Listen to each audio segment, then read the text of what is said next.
Something that I think is really important for every guitarist to know are triads. And why would I say this? So much music today, pop-oriented music, I play a lot of modern worship. It all revolves around the major scale for the most part, you know? C major scale right there. And when we look at triads and stuff, I'm taking shapes from these triads, the 1, 3, 5. Now, if you don't know how to build a chord, as far as chord qualities, we have major and minor. All right, well, what does that mean? Major. Take your root note, for example. We're going to work around in the key of C because it has no sharps and flats. Easy to understand. You have your bass note right here, 3rd fret, 5th string. You have a third, which is going to be skipping an interval, skipping the second interval, and going to the 3. 1, 2, 3. This is following the C major scale. 1, 2, 3. All right? Then we skip the 4, which is a half step away from 3. We go to the 5. All right? And we're going to be playing, as far as triads go, we're playing the 1, the 3, the 5. So we're going to take a look at triads by playing them with 3-string groupings. So we're going to take a look at the bottom 3 strings, strings 6 through 4, then strings 5 through 3, strings 4 through 2, and then finally 3 to 1. Now, we have a C major triad right here. We're going to start with the major triads. All right, 3 on the 5th string, 2, 4th string, open on 3rd string. That's going to be your 1, 3, 5. Now, when we go to different strings, we're going to do something which is called inversions. An inversion is taking another note that's in the chord. So for example, I'm going to show you if we're playing these 3 notes, the C, E, G.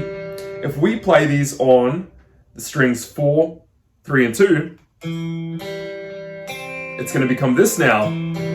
Our bass note is now the E note, which is the 3. This is called first inversion. So we have root position, all right? We'll call it 1 bass, 3 bass, and then if we're playing a C major triad, strings 3 to 1, we're gonna play this right here. Open, G string, 1st fret, 2nd string, open, E string. And this is gonna be the G in the bass. This is now called second inversion. Remember the root position here?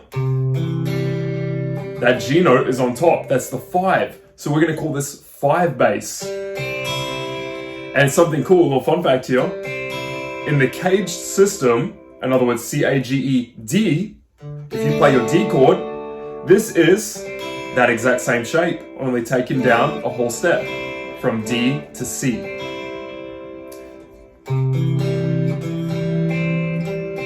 So now, since we started in C, what about if we were to play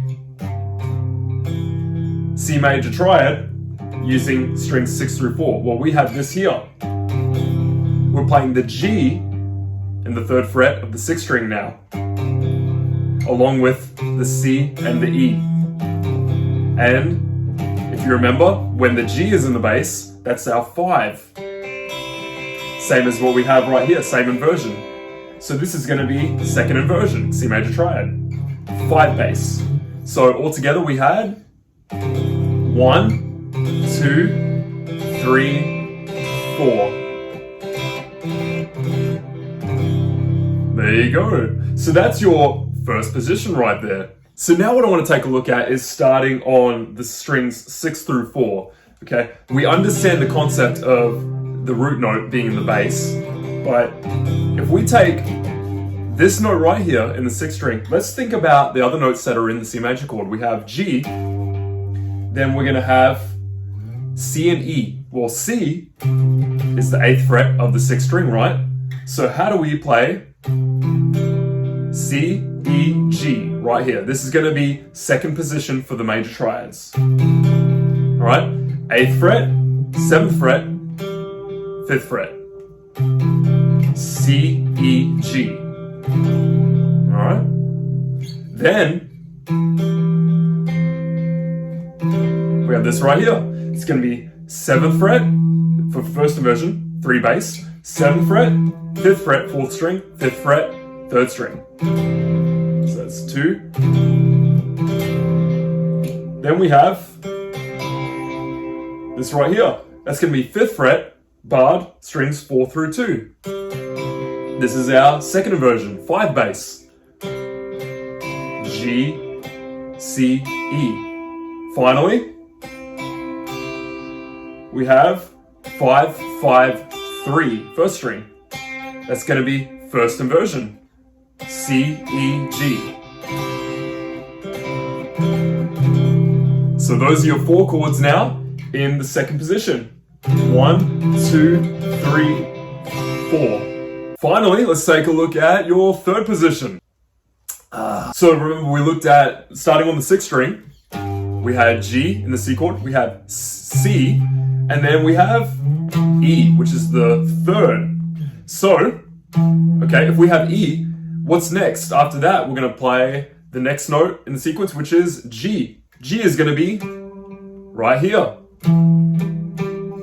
10th fret, 5th string. And then we have C after that, which is 10th fret, 4th string. Alright, so there's our first C major triad. Now, how about strings? See if you can start figuring it out from here. So, take the 2 strings of 5, 4, 10th fret, and then think, alright, if we have G, C, then we need to find E. E is going to be on 9th fret, 3rd string. Okay, so we had 2 triads. 1, 2. Now, alright, let's take C, E, and then where would G be on the 2nd string? Right there. First inversion, there's 1 bass now. And that's going to be 10, 9, 8. So we have... Then finally, we have E, G, so we need to find C on the 1st string. It's going to be right here. So this is our first inversion. 3 bass, strings 3 through 1.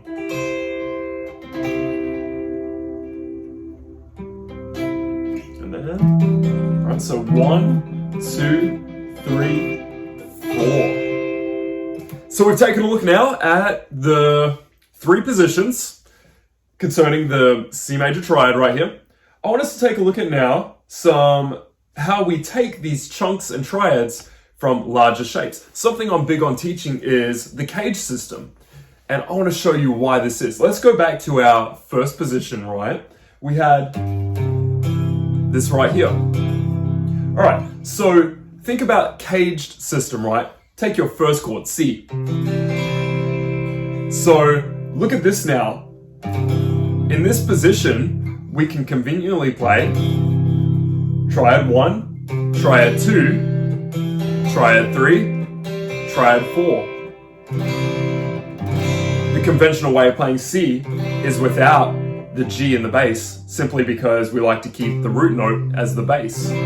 But for that extra power and drive, sometimes we'll add the 4th or the 5th in the lower, so we'll play a second inversion, the 5th in the bass, and see how it has a nice drive to it. Pretty cool. So that's an example right there. Your first position is based off your C chord in the cage system.